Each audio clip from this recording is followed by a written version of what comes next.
مدینہ رسول ہے، بادشاہ روم نے کسی آدمی کو بھیجا کہ یہ 6 سوالات ہیں، جو جواب دے اسے زکوٰۃ دے دینا۔ اونٹوں پہ لدا ہوا سونا چاندی۔ جیسے پیغمبر اسلام کے بعد وہ پہنچا تو کہا بھئی رسول خدا کا وصال ہو چکا، ان کی جگہ پہ کوئی اور موجود ہے، کبھی ملوا دو۔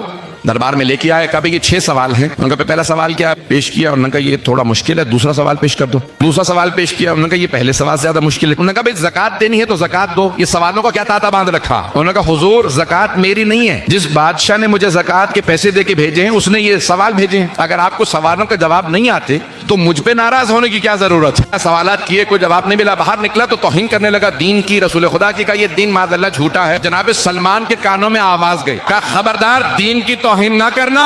اللہ نے کہا میرے ساتھ چلو۔ ایک مرتبہ اسے ساتھ لیا، جناب امیر کے گھر پہ آئے، دروازے پہ دستک دی، کہا سلمان کیا بات ہے؟ کہا بی بی امیر المومنین سے کہیں تشریف لائیں، سوالوں کے جواب دیں۔